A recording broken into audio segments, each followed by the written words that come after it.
Hi, good day, and welcome to another edition of AEA Insights. My name is Daniel Odro. On this program, we try to bring you the hard stuff. We try to bring you the educative stuff as far as the power and the energy sector is concerned. Today, my guest is someone who knows pretty well about the energy and the power sector. He's been a former CEO of the Ghana Grid Company. He's worked at the Volta River Authority. And so, if we talk about energy and the power sector, he knows pretty much a lot about it. I hope that what we are going to share is going to be an inspiration to the next generation of engineers and people who want to devote their lives in service of our country. Like I said, my name is Daniel Odro, and this is AEA Insight. Today, my guest is Jonathan Amoako-Baah, is former CEO of the Ghana Grid Company. He also worked at the Volta River Authority. Today, he shares his life journey with us and some of the lessons we can pick from it. Thank you very much, sir. Thank you very much for traveling all the way from Koforidua to join us on this program. I hear you like Koforidua a lot. Tell us briefly why you love Koforidua so much. Thank you for having me, Daniel. I love Koforidua pretty so much because I was born there. Okay. I went to school. I mean, my basic and secondary schools. I went there to school there, and then I left to go to the university. But then after my career, I decided to go back home to stay because pretty soon I'm going to be installed as a chief. Oh, is that correct? Yeah, that is it. That's pretty interesting to know. But I mean, walk us through your journey. I mean, did you start your career at the Volta River Authority? Exactly, yeah. I mean, I would say that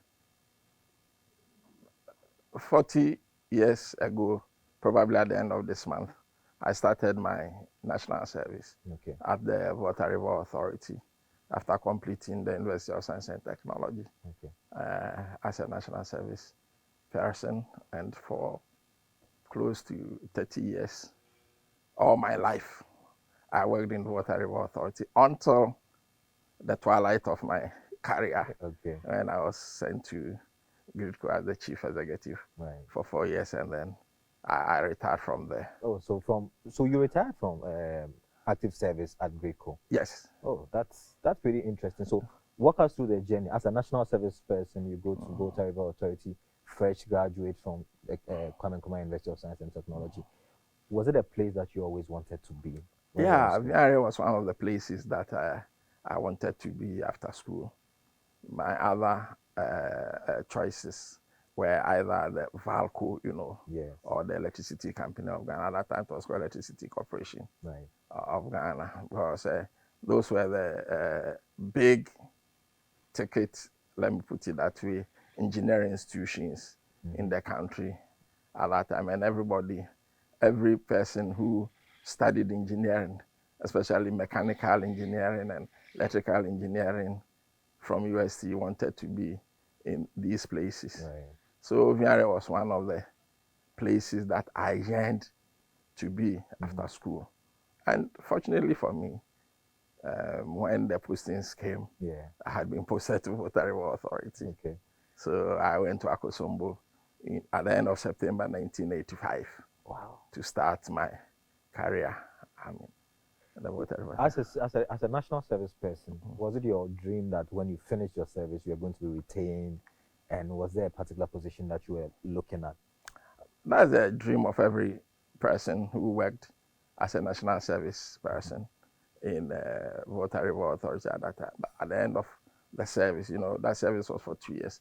At the end of the service, we would be retained to continue our career there. Otherwise, I mean, there was no point to go there. So all of us, my classmates, there were about 10 of us who went to Viare, and everybody was working hard in order to be recognized. So that at the end of the period, you would be retained. Some of my mates, Engineer Muna, I believe he was here. He was my classmate. And there was one Reverend SF Kofi, Charles Dibos, the rest of us, everybody. And at the end of our career, I think that most of us were retained. How was it as a student? You've learned the theory, some of the practicals, but being ushered into real work experience and doing valuable work that provided electricity to the whole of Ghana. Yeah. How did that feel as a young man at that time?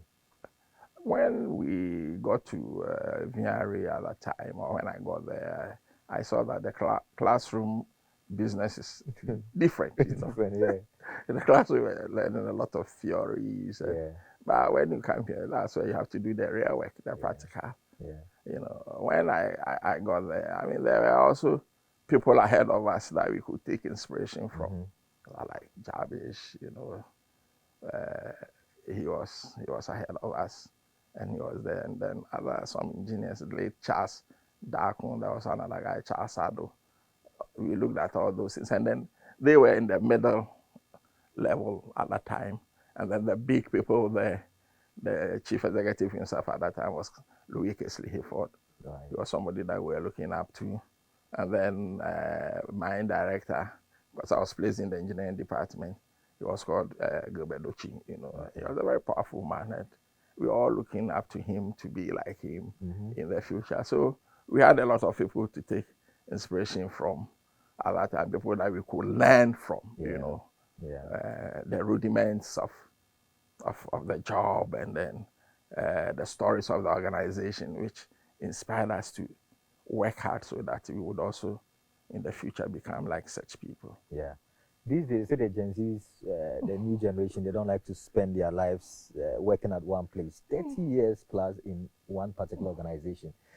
Why did you stay for so long? Is it that you were satisfied, you were not ambitious enough to try things elsewhere? I believe that I was satisfied. Okay. As for ambition, you can be at a place and you would have ambition to rise to the top. Right. That's a great ambition. I mean, to rise to the top of VRA, let's say as maybe director, deputy chief executive, or chief executive, it's a very big ambition. Right. It's not everybody who gets there. Yeah.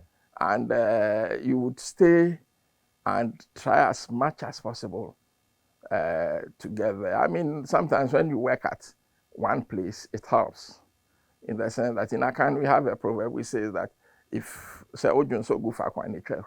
It means that if you urinate at one place, you would see the foam coming. But then if you spread it, you don't see anything. So you may be jumping from one organization to another, and you may be stagnant still, you know. But then you can be at some place, and then you would shine there, and then you would rise through the ranks like I did. Yeah. I rose through the ranks, and then I got to the ultimate level, being CEO of GRIDCo. Yeah. GRIDCo originally was part of VRA anyway, because it was the transmission department, which was hived off when competition started in the electricity industry. Right. So to rise to become the CEO of GRIDCo, I wouldn't say that I wasn't ambitious because our ambition when we got there was also to rise to the top. Right. And then I thought that I'll be able to do that if I played my cards well in the organization. As I said, by working hard, getting noticed, and then, you know, trying to do the right things. What were some of your fondest memories when you were at VRA? I would say that when I got to VRA first as a national service person, I went through all the sections in order to get a feel of how the organization works. I mean, in the engineering department. Originally, I started at the Akosomo generating station as a protection and control engineer. Then I was transferred from there to the engineering department, where we had sections like design, project management, system planning, plan the whole system. Then the design people would design, and then the projects people would see to the implementation of the project. So I went through all those sections. But sometimes, you see, you'll be at one place and then they would send you, let's say you are transferred to another place, and you think that maybe people are troubling you. But it is to let you know the business.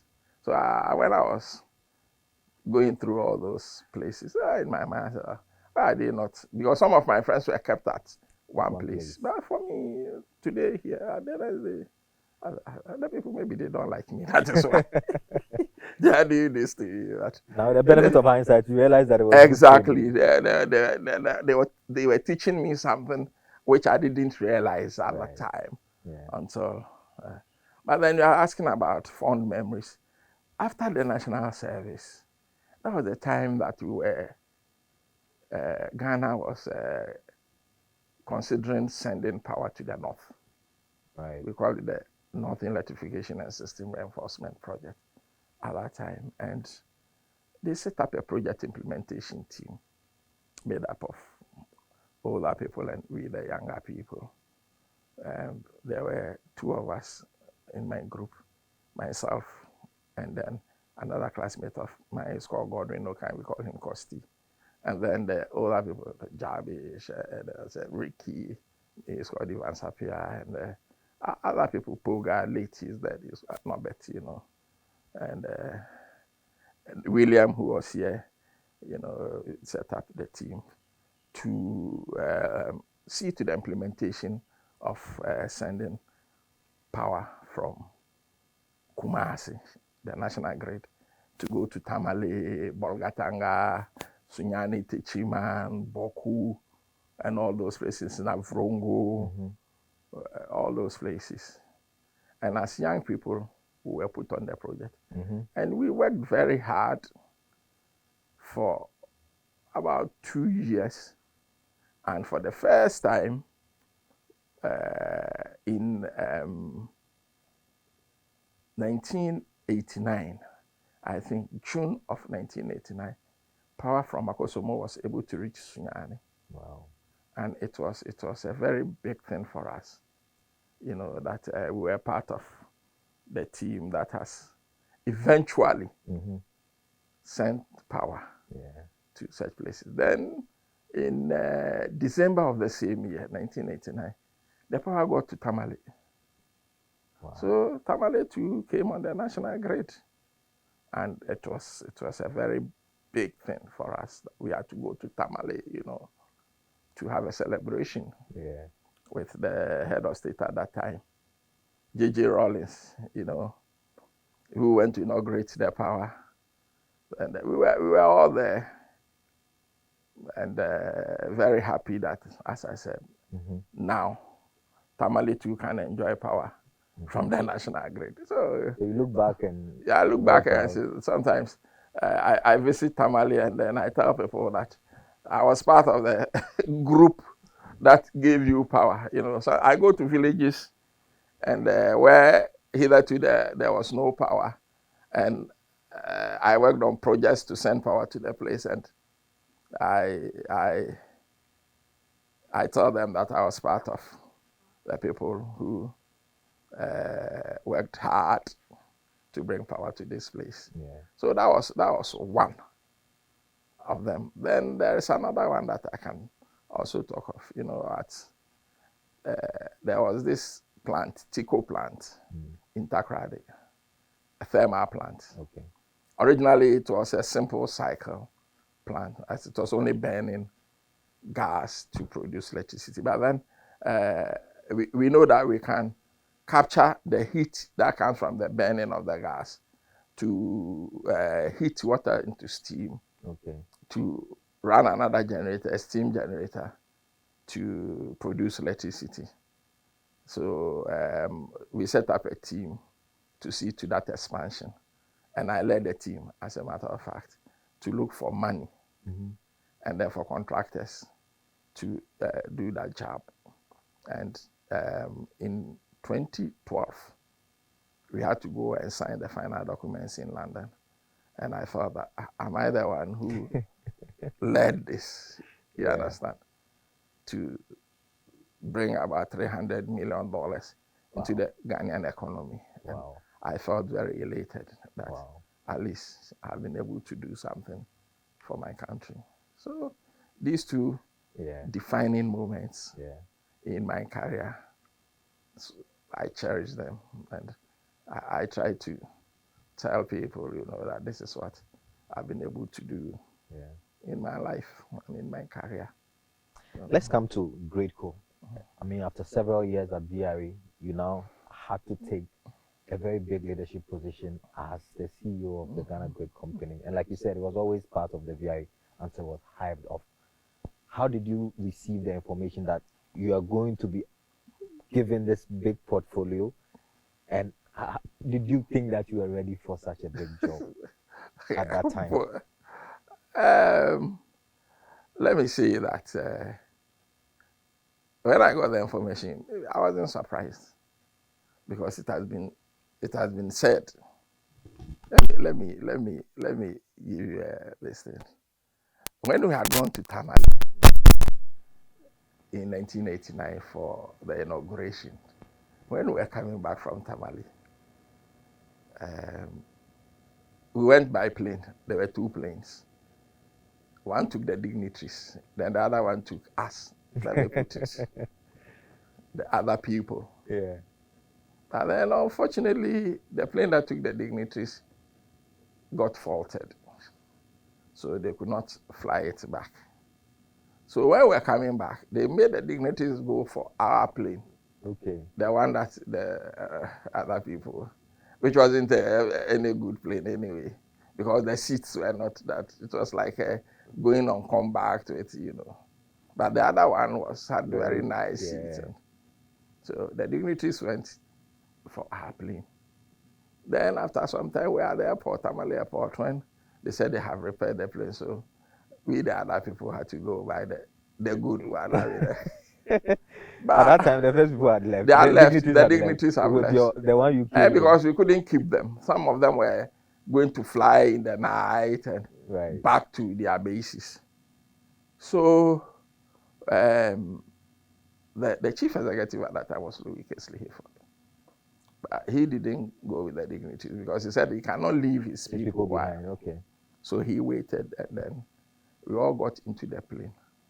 Maybe fortunately for me and a friend of mine, he's called Jeff, that's his nickname, but his real name is Nchidakwa. He just left as CEO of Yari. I'm immediate past CEO of Yari. Oh, okay. So Jeff, I was seated on Casey Heffer's left, and Jeff was seated on his right. And he was talking to us. I mean, maybe it was a coincidence. Then he told us a lot of things about himself. How he came to Nyare, how he rose through the ranks to become CEO, the work that he has done, and a whole lot of things. And he said that it is now time for me to leave. That's what he said. He told us, the 2 of us. So now time for him to leave. The organization. Okay. But I took him another 1 year. But because he said I have done enough. Yeah. So if I'm leaving today, you know, so then he said that, so I'm leaving the mantle with you to move the mantle forward. So was he talking to you or the 2 of us? Okay. I mean, because we were having a conversation, so we had only 2 people. There are other people in the plane, but because you were sitting with, we had only 2 people who heard what he said. I mean, why he was standing up. So we used it as a joke.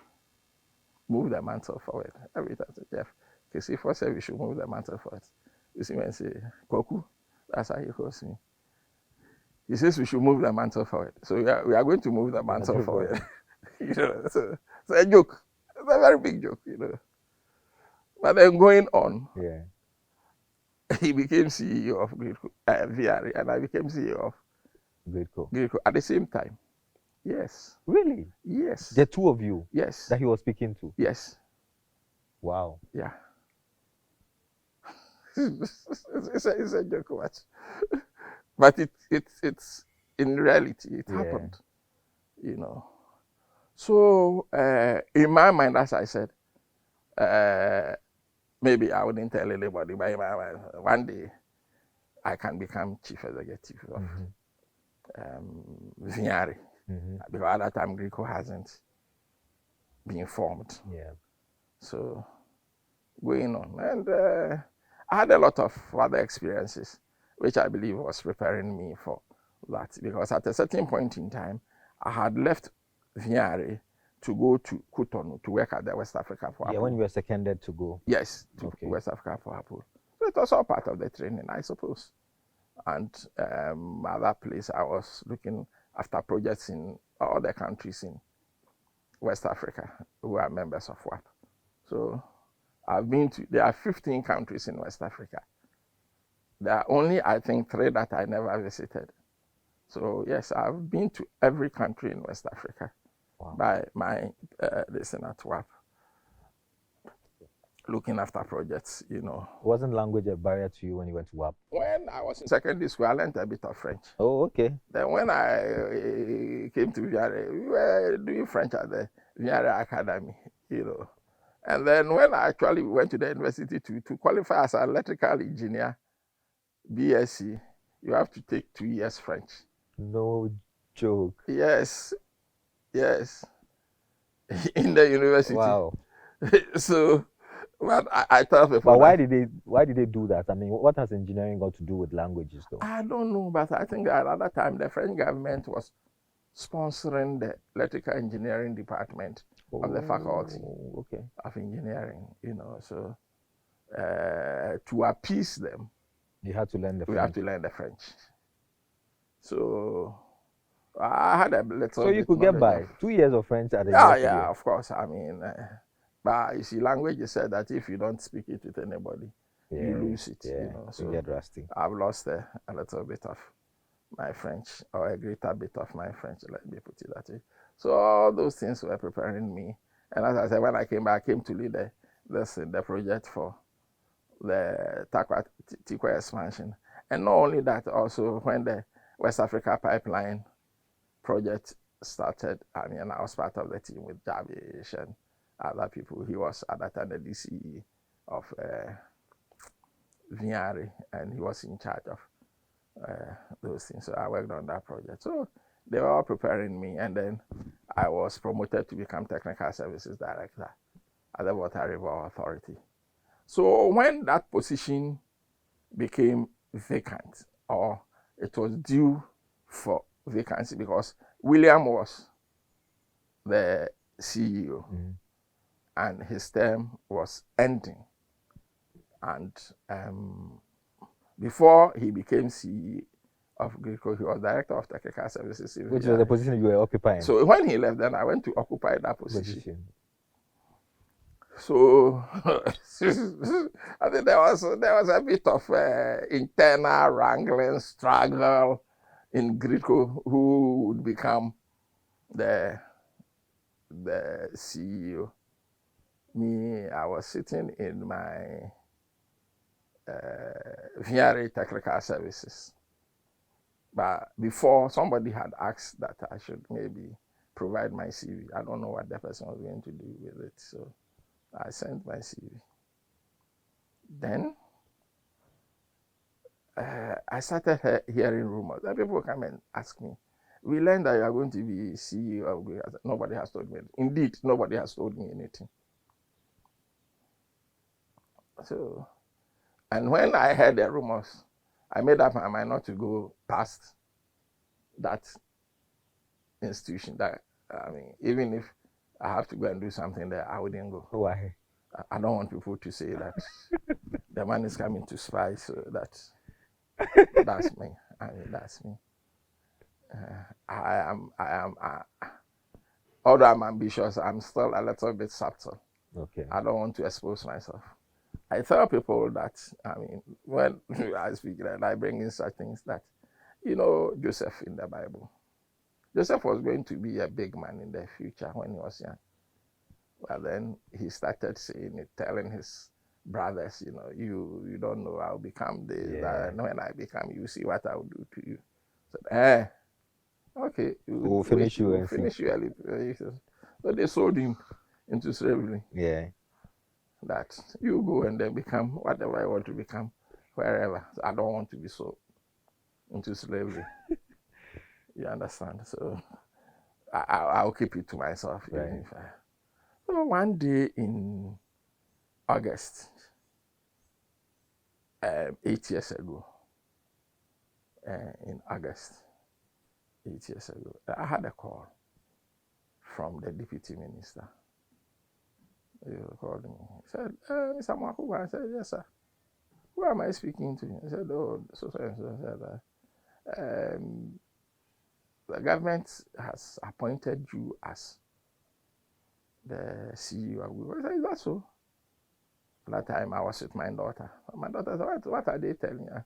I said, wait, I'll tell you. So when the man finished, I told my daughter, ah. So when the man told me, I still kept it to myself.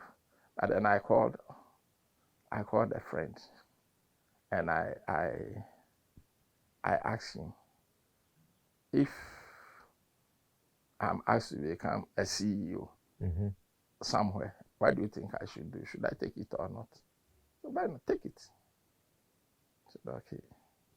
But then I have also told myself that when I was in secondary school, I was asked to become the school prefect. I didn't want it. Why?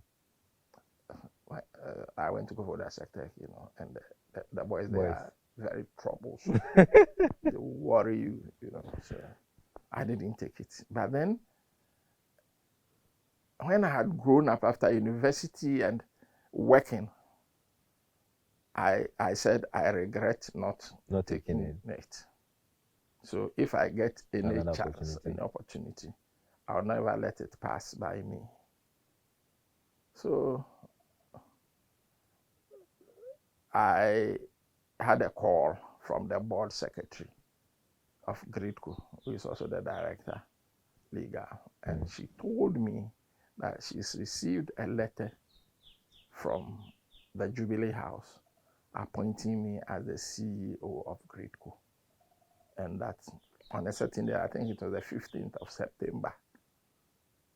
So that's about 8 years ago. We should go to the Ministry of Energy to be sworn in. I said, okay. So on the 15th of September, I put on my suit and then I went to the Ministry of Energy and got sworn in as the CEO of GRIDCo, And I did not feel intimidated to become the CEO of GRIDCo because I felt that, I'm capable. I have prepared myself. I have gone through a lot of training and, and before that also, with my technical background, I felt that I needed some other skills, like maybe human resource skills, finance skills, and all those. So I had gone to the University of Ghana to undertake a program in finance. So I had a master's MBA in finance to prepare me for some of the things that I will do in the future. I believe that it was after my MBA that I was put on the projects for the West Africa gas pipeline and also the final negotiations for the thermal plant to lead, because they knew that when it comes to the technical skills, I am capable. When it comes to the other ones, maybe I understood the rudiments of those things. So I'll be able to. So that was Friday the 15th. I went to GRIDCo, the ministry. I got sworn in. And on Monday, I went to GRIDCo to meet my team. They were old people that I knew from Vignari. Okay. Some of them were my seniors, but then they were at the tail end of their service because the matter of 3 months, 4 months, at most 1 year, they will be going on retirement. Okay. So I went there and I met them. I spoke to them. I told them that you are all my friends. I don't think that I'm more qualified than all of you or any of you. That's why I've been brought here, but I've been brought here for a purpose.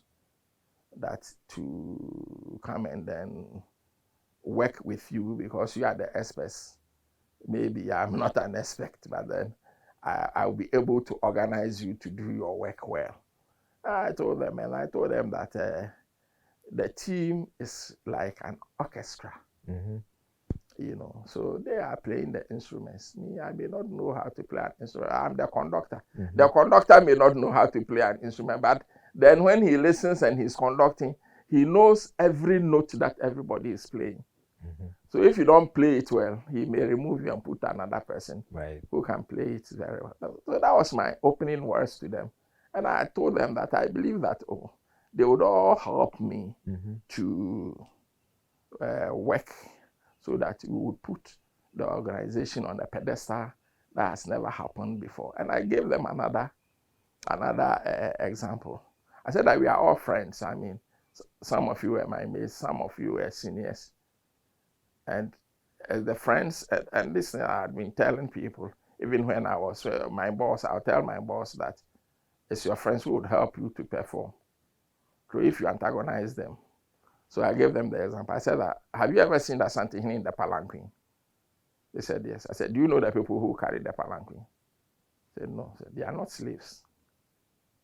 They are close family members. You understand? His friends, people that he grew up with.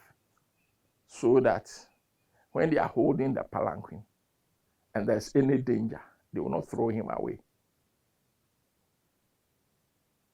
You understand? Right. They will not throw him away. They would guard him, preserve him. So as my friends, maybe I'm sitting in the palanquin, I'm too big and heavy. But then you are the people that I'll rely on. You are the people who will show me what to do. Because something will come and then I would have to refer to, because I cannot do it myself. So I have to send it to maybe director of engineering, maybe director of human resource. So it's the opinion that you would give to me. If I look at it and I'm convinced, then I'll take it and we'll take the glory. It's not going to be me. It's a collective thing that we are doing. You understand? So I told them this. So as I said, I went there and then I went and sat in the chair and started performing my duties as a chief executive. And somebody came and asked me, but when you came, just came and sat in the chair and then you didn't call anybody to come and show you how to. I said, why do I need to call anybody to come and show me how to? When the thing comes and I read, I know exactly who is supposed to take action. So I'll send that thing to the person to take the action, you know. And for 4 years, I stayed there and then I performed my duties as a chief executive. It wasn't all rosy. There were times that there were problems, but we were able to surmount all those problems because we had been cut to do those things. I mean, we had been prepared. We have gone through the mail from Volta River. If you go to work in Volta River Authority, maybe now GRIDCo too, as a young man, and you go through there, and you are put anywhere in any place in Ghana, and are not able to perform, then Satan help you. Why do you say so? What is there that shapes you so much for any role in the rigor, the training, you know, especially when I went to the engineering department. I mean, you cannot just write anything or do anything and you think that it would pass. You had to do proper research. If you are right, we had a big thesaurus dictionary. It was a Webster. I mean, in the words that we choose to write, we have to go and then look in the dictionary to choose the right words, you know, to compose a letter or a memorandum or something, you understand? And the presentation, how you would present it, even the typing, the fonts that you would use, you know, told a lot of stories, or the person who is doing it. So it wasn't just coming to work and then go away. It was rigorous, very rigorous, not intuitive, rigorous. You understand? How would you describe your leadership style? I mean, obviously had different roles to play at VRA, WAP, but now you're in charge of GRIDCo, a lot of people in your care. You had to take tough decisions, people who were your friends, some your seniors. How would you describe, if I met anybody who worked under you, how would they describe you? How would you know how they would describe me? How do you think they would describe you? For me, well, it depends on the person. You know, sometimes If you're not close to the person, you wouldn't know how the person is. Right. Because of my size and my demeanor, I don't smile a lot. If I'm with you, maybe, but then when I'm a very serious person, so he's not friendly. But the people who are close to me know that, oh, he's the nicest guy that you have ever met. So most people thought that this guy, if you do something, he will not forgive you.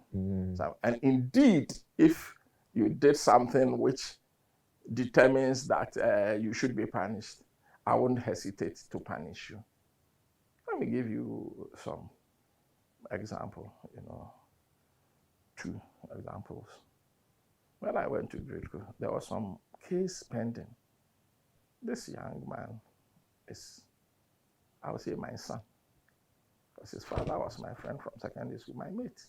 When we went to the university, the father was my roommate. And this young man was even born. I was born in Akosomo. I used to carry him, and so he's my son. And he had grown to work in GRIDCo, and he had some problem. The problem was to do it. I wouldn't talk about it, but then they set up a committee to look into the affairs, and then they came with the recommendations. And the recommendation was that he should be terminated. Wow, that's a tough decision. A tough decision. So when the thing came, they have written everything. I mean, the lawyers have looked in, the human resource people, so they brought that into my desk. And I put it down. I was traveling, so I said, I'm not going to sign this thing. I went on my trip. I spent 1 week. When I came back, immediately I came, I signed it, and then so he was terminated. Everybody was shocked because they knew that the relationship you have with the father, and even the child himself. The child. And they were saying that even when the child, he had his wedding, said that when he had the wedding, I was the chairman at the wedding. I wasn't the chairman anyway. But then people were looking at me to see what I would do. What decision you would take. If you don't take. But then it wasn't for me. The decision has been taken, not by me. But didn't you have the power to mitigate Yes. Yeah, maybe, but then from the staff conditions and the code of conduct, the things that had been written. So I signed it, and then another time there was this guy also who went to church with me, and he did a similar thing. I was there when my pastor came with him, and I said, but this one is not me. The code of conduct, and at that time they haven't even started. So whatever the outcome will be, and I had to sign it, and he had to be terminated. It was a very tough decision. It must have been very tough. Yes, but then I needed to do it. So everybody started being afraid. Yes, that if you could do that to my own son. So as somebody say, who am I if I do the same? Yeah. So. But did you do it as a matter of principle, because you knew that because of the relationship you had with the people and their families, if you didn't take a certain decision, you would come across as maybe being discriminatory? It's also part of it. But then the thing was obvious. I have to take the decision. And I told the father. And the father understood. I mean, he understood. Not that because you are my friend or my brother. If that is the thing, we need to accept it. So that was it. And because of that, I said people started to be afraid. But then I had told them that for me, when they were writing those rules, code of conduct, I wasn't in GRIDCo. Conditions, these are the panels. I wasn't there. So if you have gone to write that thing, and the time has come for me to apply them, then so be it. It's not me. It is what it is. You understand? So I told them that I gave them another story, an anecdote, that there is this fetish priest. They said that somewhere in the Western region, he is called Pata-Angye. Pata-Angye means that if you appease him, he doesn't wouldn't even accept. accept. Okay. You know, so, and for him, if you wrong the God, and then the only thing that can appease him is to send him a basket full of tick. Let me Nkukoji, you know, Akukoji. But these are very tiny, and we don't know whether it's a big basket or a small. But even if it's a small basket, where are you going to get food? Yeah. So it means that he wants to kill you. So whatever you Mission impossible. Impossible. So I told them that you have set the rules. If you misbehave, you would apply it. I'll behave like Pata-Angye because I ask you from Kukoji Kentema, and if you don't have it.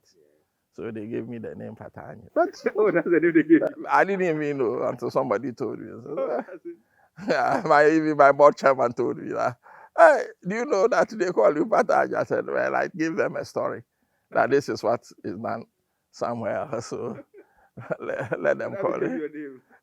That's a Pata-Angye. So. You're still here on AEA Insights. My name is Daniel Odro, having a very, very riveting conversation with the former CEO of Ghana Grid Company, Jonathan Amoako-Baah. He's sharing his life's journey with us so that the next generation can pick some inspiration from it. We'll go for a short break. When we return, we'll continue with our conversation. Stay with us. We're back after this break.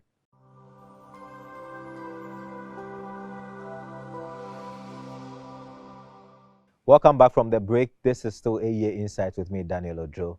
And if you've been watching, we've been having a very, very good conversation with Jonathan Amoako-Baah, an engineer par excellence. He's been at the VRA, very instrumental in taking power to the northern part of this country with his team back in the days in 1989, he says, when power got to Sunyane and then went all the way to the northern part of Ghana. What are the lessons we've got to learn from his career journey and some of the toughest decisions he's had to make as a leader in our power and energy sector?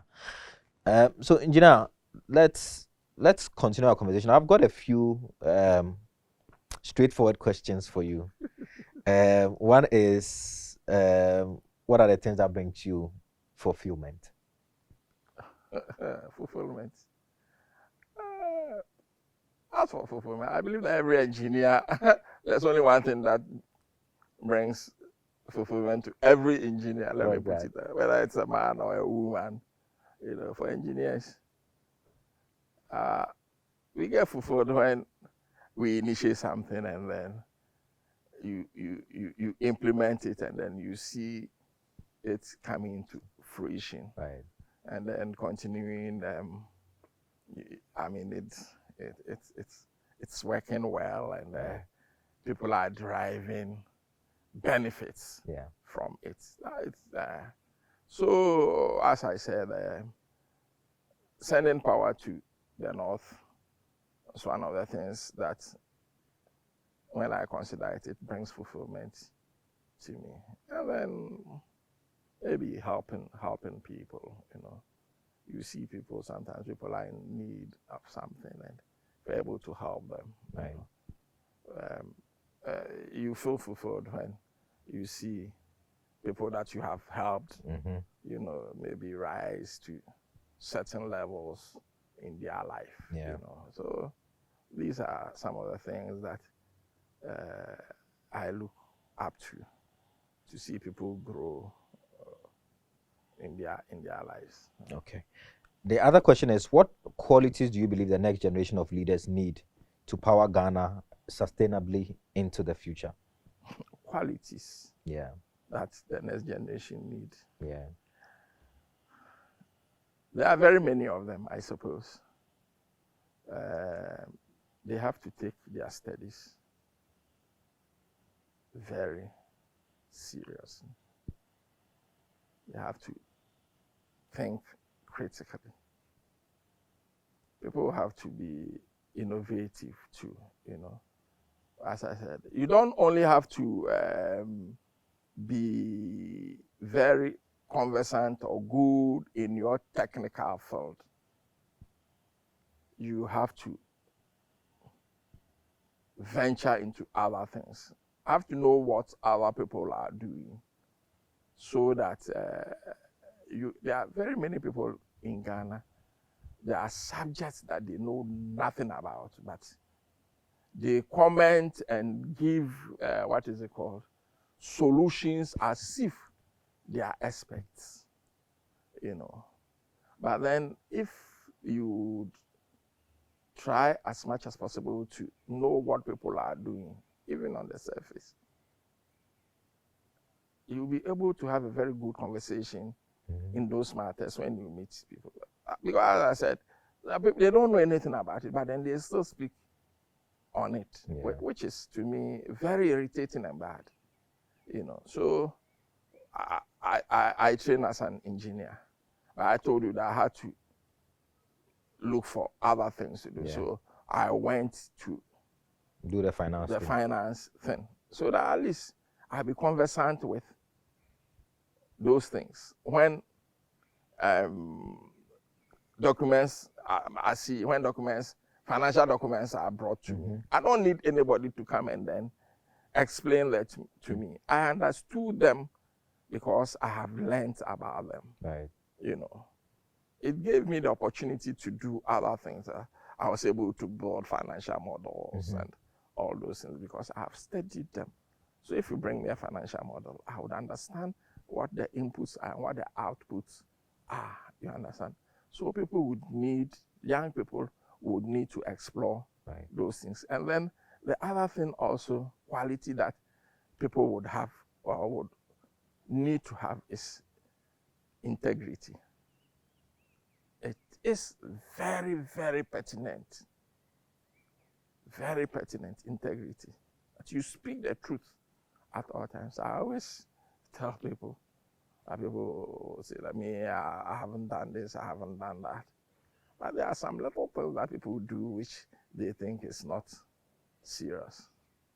One thing that I always speak against, people who change their date of birth. It's in the organization. If you go to work, many people. Yeah. If you have integrity, you wouldn't do that. I always say, when we were growing up, there was a young man who died. And then in the office, we made a poster. He was aged 32. But then when the family brought the poster, his age was 35. I said, how? The date of birth you had in your system was different. Different. You know, I said, no, this is not right. So at that time, I was a young man, I was about 33, thereabout. I started telling people, if I die now, I wouldn't have this problem. But what my family will come and put is the same as what is in the books. Why should I change my date of birth? Yeah. It doesn't speak well of us. People will think that if you go to the office and then maybe you do some deal and steal money, that's when you are. But these little things, you know. They also speak to your character. Exactly. They speak to your character. Yeah.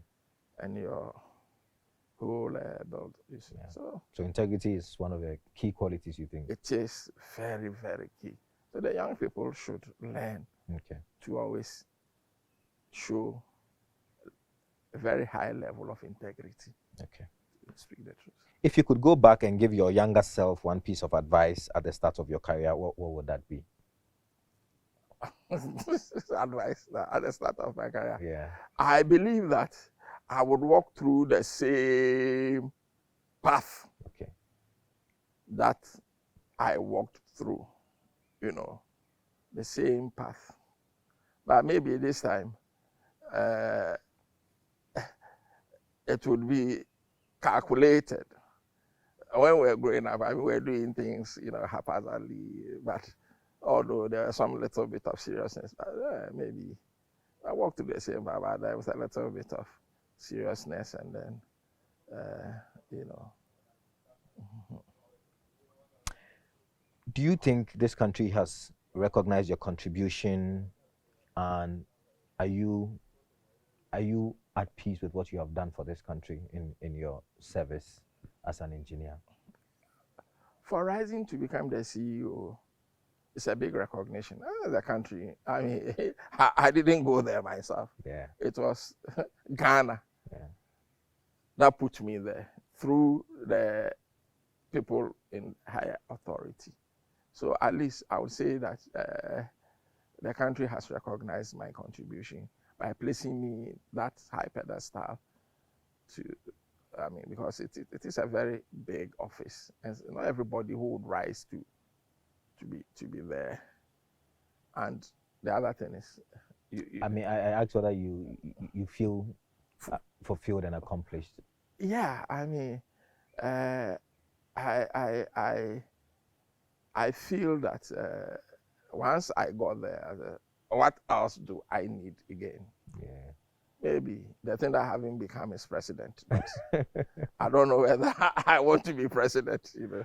Right. But as I said, I mean, that's why you have to offer yourself for you to be voted. Right. But if I'm there, then somebody picks me and says that become president. Yeah. I told you that it's something that I'm not going to let it go by, because now anything that you would want to give to me, I'll not let it slip by. Right. I'll just take it and then go and perform to the best of my ability. Right. And I think that when I went to GRIDCo, you know, I worked to the best of my ability. Mm. As I said, there were a lot of agitations, but now from where I sit, departed, not dead, but departed from GRIDCo, and then I sit at home.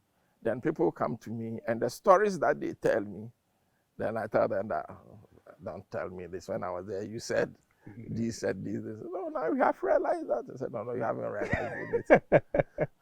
You haven't realized it. Yeah. Now you were always telling us the truth. I said, yes. I mean, I will never hide the truth from anybody.